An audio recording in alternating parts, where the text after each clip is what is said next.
Shalom. Taking this off, it's itchy.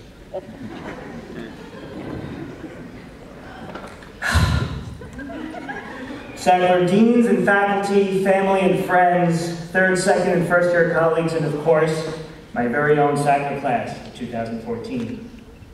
Shalom, good evening, and congratulations to the amazing class of 2014. Woo!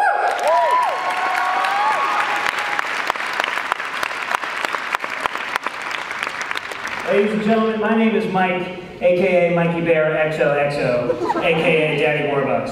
And in a catastrophic error of judgment, my class chose me to address you all tonight. These kinds of things seem to happen here at Sackler. To wrap things up and help shed some meaning in our time together, my class picked the guy who literally thought that the hot caramel market was a giant caramel market. They chose the guy who didn't understand the ending of Frozen, an animated movie for 5-year-olds. In my defense, Jess Rothenberg was texting the entire time and it was distracting. Also, Elsa's powers are kind of complicated. My own cognitive shortcomings aside, it is an honor to address you all tonight on the evening of my class's graduation from medical school. This ceremony commemorates the single most extraordinary accomplishment of our lives. And to get a good idea of just how far we've come, I think it's only fit to start from the very beginning. 4 years ago, we arrived at Ben Gurion Airport and were welcomed to Israel with a warm embrace. The warmest embrace ever known to man. The heat index, or what it felt like when humidity reached 125 degrees, it was like walking in a pool of fire, falafel balls, and vaporized cat pee. It was during this sweltering heat that I earned my nickname, Asthma Mike. A title I still enjoy in Emily Gray's phone. Hashtag thanks for the sensitivity, Emily. Yes, it was during orientation that the heat turned me into a pulsating pile of wheezing protoplasm, delirious from hypoxia, and groping for a Shay-Root-sized prednisone prescription. And while everyone else was at the beach making friends, I was at the hospital cowering on the floor, waiting for the doctor to come and give me steroids. I guess you could say I wasn't Mr. Popular. So it was nice when we learned a new Hebrew phrase, Hakol Yeh Beseder. Hakol Yeh Beseder, it turns out, is synonymous with Hakuna Matata. It means no worries for the rest of your days. It means that everything's going to be okay. It was a welcome sentiment, one that I was beginning to believe. Until, of course, orientation powered right on, and we met dazed and confused. Now, Dazed was a representative of the second-year class sent to our hostel to welcome us to Israel. A rumored poet laureate, Dazed rolled in, strawberry-faced from the sun, and mumbled some words of assurance at us. He took us all to a trendy club on the Tel Aviv boardwalk, which was a bit like going back to a middle school dance, except the smell of cologne was stronger. The middle schoolers all spoke Hebrew, and they could all kick my ass. I left the club that night alone, having made no new friends. I walked back to the hostel until I realized that I wasn't even close to the hostel. Lost in the middle of a foreign city.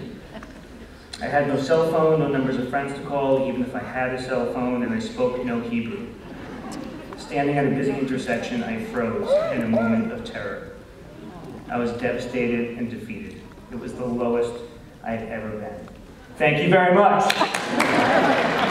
I'm kidding. No, there is a happy ending to the story, I promise, but it's not one of these magic Disney endings. It's just one of these things that seems to happen here at Sackler. Orientation finished and med school started. All we did for the first 2 years of school was read stuff. The material never ended. Some of us were cafe studiers, others lurked around the 9th floor, some of us locked ourselves in our rooms and didn't come out for approximately 2 years. The culmination of it all was, of course, the step 1, the big board exam at the end of 2nd year. Parents, I am certain you guys remember us freaking out about this. Yes, preparing for the boards was among the most challenging tasks we've ever set out on, though the study materials in retrospect seem a bit ridiculous. In an effort to emphasize associations between groups of people and disease, the people who made the board study materials may have gone a bit overboard. According to our practice questions, for instance, every single woman from the ages of 12 to 40 is pregnant. 18-year-old female presents with a headache, pregnant. 21-year-old female presents with abdominal pain and diarrhea, pregnant. 31-year-old female reports feeling lousy after a bad day of work, pregnant with twins. All of them, even women with rare embryologic defects rendering them physically unable to conceive, they all managed. We finished off second year by taking the boards. After the 7-hour exam, we celebrated a newfound sense of freedom. We ate cake and drank champagne together. We were victors together. Completing second year was a major milestone. Next were the clinical years. This was when we put on clothes, left our rooms, took buses to our affiliate hospitals, navigated the cats, roaming the lobbies, found our wards, and started learning. It became quickly obvious that we needed to learn how to think clinically, how to translate all our preclinical knowledge into real life. And in real life, it doesn't matter if you can answer multiple choice questions about lung disease. What do you do? What do you actually do when there's a 90-year-old woman hacking up thick green gunk in front of you and the room smells like feces because the guy in the next bed is getting a rectal temperature read? The answer was surprising. It wasn't A, B, C, or D. In fact, there was no multiple choice involved. Just foul-smelling tissues in a foul-smelling room, and of course, a sick person looking at you, waiting to be heard, waiting to be helped. We gradually became more and more comfortable with real patients, an adjustment made possible, I think, by taking blood each morning. Here at Sackler, we all showed up early to draw our own patient's blood. Here at Sackler, we were taught that drawing blood is not busy work, but an opportunity to hold your patient's hand, to sit by his side, look him in the eye, and say good morning. Drawing blood was an opportunity to learn of the misery of being poked and prodded day in and day out. We were trained in the most deeply humbling and human of clinical models, and it was this training which I think helped make our third year so meaningful. Our third year came to a screeching halt, though, one afternoon in November. Within the span of a few days, we were catapulted from our studies into real life as violence with Gaza spread north in Israel. And for the first time in 21 years, Tel Aviv was targeted by rocket fire. Over the course of about a week, our hospital studies were interrupted a handful of times by the haunting sounds of sirens and iron domes, and once with the Tel Aviv bus explosion, a reality which made the problem more real than it already was. We slept with our windows open, with sandals by our beds for the next week or so in case anything happened at night. And just like that, really in a matter of a few days, our studies became so clearly contextualized in a framework of life, of real life stuff, and we chugged on. It was during this experience that I realized these kinds of things seem to happen here at Sackler. During our fourth year, we took our Sackler experience to United States hospitals, and after a brief adjustment period, we excelled. We enjoyed drinks in New York together, we shared many interview stories with each other, and then we hopped back on a plane to come back to the Holy Land and wrap it all up. And now, here we are. 4 years later, super jacked, tan, and good looking. Tonight we reflect on the hardships, adventures, and victories alike that we experienced in the process of getting here. And it's remarkable to think that this whole time, unbeknownst to us, we were learning much more than medical theory. We were learning how to sit when we study, how to absorb information at an astounding pace, how to teach ourselves and each other. We were learning how to maintain some semblance of communication with our loved ones while we spoke across the world. On a personal note, I was learning how to speak to my girlfriend of 5 years in a way that didn't leave us both sad and nostalgic. Today we're still together after 9 years, and I could not have done this journey without her. Sarah, I love you.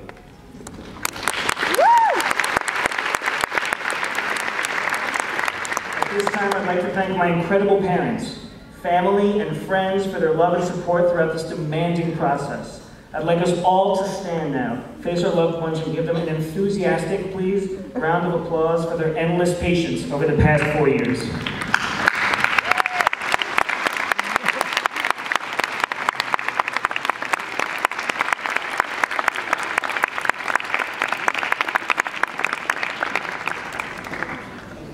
To all of you, your support has meant nothing short of everything.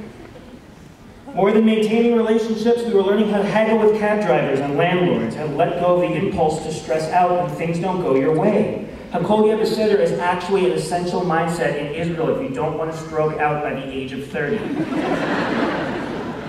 We were learning how to cook, how to travel smart and hike. We were learning to deal with anxiety, with heat, with bureaucratic balagan. We were learning to become self-sufficient. We were enjoying countless Shabbat meals together. We were making music together. We were playing in the Yom Kippur streets together. We were traveling the country and the world together. We were mourning and celebrating together. This whole time, unbeknownst to us, we were growing up, individually and together. These kinds of things seem to happen here at Sackler. And so at the end of the day, I submit that our school is not defined by orientation hardship or the cats in our affiliate hospitals. And we're not real because of our impressive match list or because of our New York affiliation. We're real because we trained in a place that can't get more real. It can't get more real than learning in hospitals where the length of your white coat is arbitrary, because we were taught it's not the length of your coat that matters, but what's in your head. It may sound like cheap rhetoric, and maybe it is, but the attitude it reflects is anything but. We studied in a place that respected us. It can't get more real than learning in the Jewish tradition, where teaching is an honor, where your resident insists that you call her at 10:30 at night after she puts her daughters to sleep, to make sure that you understand the management of sepsis and why we do what we do when we do it. It can't get more real, or educational, or hilarious than getting completely destroyed by Israeli attending physicians. They are the most fiercely intellectual physicians on planet Earth, and as manners are not always their forte, they have no problems at all telling you how much you suck. In 2 languages. If I could one day be half as knowledgeable as a great Israeli physician, I would consider myself wildly successful. It can't get more real than having sirens interrupt your studies. It can't get more real than looking your patient in the eye and drawing his blood, for they both serve as transient yet powerful glimpses into how dramatically different life can be for other people. We didn't get a lecture on cultural diversity or watch a video on patient sensitivity. We lived it. We breathed it. It was our education. And for what it's worth, it can't get more real than celebrating Valentine's Day with all 4 Sackler classes.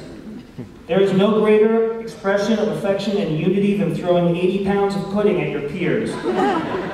On Valentine's Day here at Sackler, we eat chocolate together. And so I stand here tonight, and from the bottom of my heart, say that I am most proud to carry the Sackler name.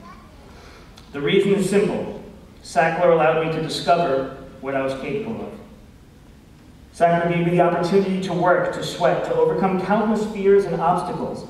This is the promise of Sackler, not to make us excellent, but to give us the opportunity to discover our own excellence. To my colleagues, I will not vouch for you because we went to the same med school. I will vouch for you because you are excellent. If you took Sackler seriously on its promise and your unique in your experience and your perspective and your breadth of knowledge, if you took Sackler seriously on its promise, I will vouch for you because you deserve to be vouched for. Sackler exposed us to the brightest physicians in what's arguably the most vibrant, diverse, and challenging region of the world. Sackler introduced us to shades of gray in what some understand as a black and white conflict, because it seems as though suffering knows no ethnic or political confine. Sackler gave us not a medical education, but a life education, and tonight, we leave Sackler not citizens of academia, but citizens of the world. Tonight, I leave having achieved my dream, having earned a medical degree so that I could help those who are in pain. My class, we all leave tonight having taken the Sackler promise seriously, having grown into our skin, and having lived in the world. And though we might have come to Israel as 60 trembling first-year students, we leave strong. We leave exceptionally well-prepared. We leave a family. These kinds of things seem to happen here at Sackler. Thank you all very much.